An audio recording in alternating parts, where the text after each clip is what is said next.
শুধু তেলটা গরম করবেন আর ঢেলে দিবেন, তৈরি হয়ে যাবে আচার। আর এইভাবে তৈরি করে সারা বছরের জন্য সংরক্ষণ করে রেখে দিতে পারেন, একদমই নষ্ট হবে না। চলুন তাহলে দেখা যাক। সুপ্রিয় দর্শক, আসসালামু আলাইকুম, সবাইকে ওয়েলকাম। আর এটা তৈরি করার জন্য লাগবে আমার আম, একদম কচি কচি আমগুলো, যে আমি এখনও শক্ত বিচিটা হয় নাই, এরকম আমি 4 পিস আম নিয়েছি। আমগুলো ভালো করে ধুয়ে একদম টিস্যু দিয়ে মুছে শুকনো করে নিয়েছি। এখন বোঠার কাছ থেকে কিছু অংশ ফেলে দিয়ে 2 ভাগ করে নিয়ে নিলাম। এগুলোকে আমি একটা গ্রেটার নিয়েছি, এই গ্রেটারের এই সাইডটা দিয়ে ভালো করে কুচি করে নিব, খোসা সহ। আর এটা কিন্তু এখনও বিচিটা ওরকম হয় নাই, যে শক্ত যে বিচিটা হয়ে যায় না কাঠের মতো, ওইটা হয় না। ওইটা এই ধরনের আম দিয়ে আচারটা করতে হবে।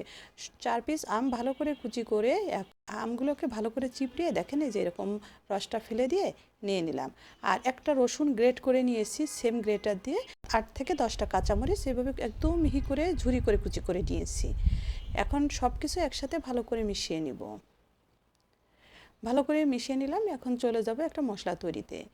1 টেবিল চামচ ধনিয়া, 1 টেবিল চামচ পাঁচফোড়ন, আর 1 চা চামচ জিরা, আর নিয়েছি 1 চা চামচ কালো জিরা, আর 4-5টা শুকনো মরিচ 2 খণ্ড করে ভালো করে একটু টেলে নিলাম। সুন্দর একটা সুগন্ধি বের হলে নামিয়ে আধা ভাঙা করে গুঁড়ো করে রেখে দিয়েছি, পরবর্তীতে দেখিয়ে দিব।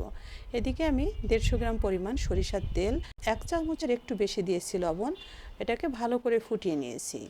ওটা চুলার পরে রেখে এদিকে আমি আমের ভিতরে 1 চা চামচ হলুদের গুঁড়া, 1/2 চা চামচ শুকনো মরিচের গুঁড়া, 1/2 চা চামচ ভাজা জিরার গুঁড়া, আর দিয়েছি যে মশলাটা আধা ভাঙা করে নিয়েছি, সম্পূর্ণ মশলাটুকু 2 স্টেপে দিয়ে দিলাম। এখন ভালো করে আম সব মশলার সাথে খুব ভালো করে মিশিয়ে নিব। আর এটার ভিতরে আমি সামান্য একটু বিট লবণ দিব। এই আমের ভিতরে কিন্তু আমটা যখন মাখানো হবে তখন কিন্তু লবণ দেওয়া যাবে না, তাহলে পানি ছেড়ে দিবে। যার কারণে আমি তেলের সঙ্গে লবণটা ব্যবহার করেছি, আর যাতে লবণটা রান্না হয়ে যায় এবং ওই সম্ভাবনাটা না থাকে। এখন 1 টেবিল চামচ চিনি দিয়ে দিলাম। চিনিটা দিয়েও খুব ভালো করে একটু মিশিয়ে নিলাম। যেহেতু আম এখন প্রচুর টক, তাই না, টক কমানোর জন্য সামান্য একটু চিনি দিয়েছি, আপনারা চাইলে এটা স্কিপ করতে পারেন।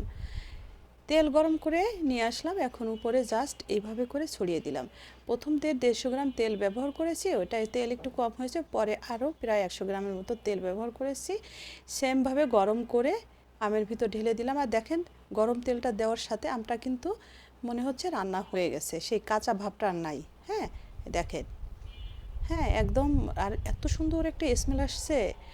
আর আমি একটু টেস্ট করে দেখব কেমন হয়েছে খেতে। অসম্ভব টেস্ট হয়েছে, টক ঝাল মিষ্টি, একদম ঝাল ঝাল আমের আচারটা। আর এখানে কিন্তু আমি 1 চামচ পরিমাণ শুকনো মরিচের গুঁড়া আধা ভাঙা করে রেখেছি, অর্থাৎ চিলি ফ্লেক্সও ব্যবহার করেছি। মানে সব কিছু মিলিয়ে যেমন কালারফুল হয়েছে তেমন সুস্বাদু হয়েছে। 2টা কাঁচের জার নিয়েছি, একদম পারফেক্টভাবে ভরে গেছে যতটুকু, মানে 4টা আমে এই চার দুটা একদম পারফেক্ট। দেখেন সম্পূর্ণ ভরে নিয়েছি। এখন এটাকে মুখ আটকে রেখে দিব। আর আজকে এটাকে রোদে দিয়েছি, এরকম টানা 2-3 দিন রোদে দিতে হবে। আর তো প্রচুর রোদ ওঠে, রোদে দিলে একদম আমটা মজে যাবে। আর যত রোদ দিবেন তত এটার টেস্ট বেশি হবে। হ্যাঁ, এভাবে করে কচি আম দিয়ে কিন্তু আচার বানিয়ে সারা বছরের জন্য রেখে দিতে পারেন, এটা নষ্ট হবে না, টেবিলে রেখেই খেতে পারবেন। যার জন্য কিন্তু অবশ্যই ট্রাই করতে হবে, কচি কচি আম দিয়ে আচারগুলো বানিয়ে রাখবেন, শেয়ার করে রেখে দিবেন, টাইম লাইনে দেখে দেখে তৈরি করে নেবেন। কেমন হলো কমেন্টস করে জানাবেন, আর একটা লাইক দিতে কিন্তু ভুলবেন না। সবাই ভালো থাকবেন, সাথে থাকবেন, অবশ্যই আবার পেজটা ফলো করবেন। সবাইকে অসংখ্য ধন্যবাদ সাথে থেকে দেখার জন্য। আল্লাহ হাফেজ।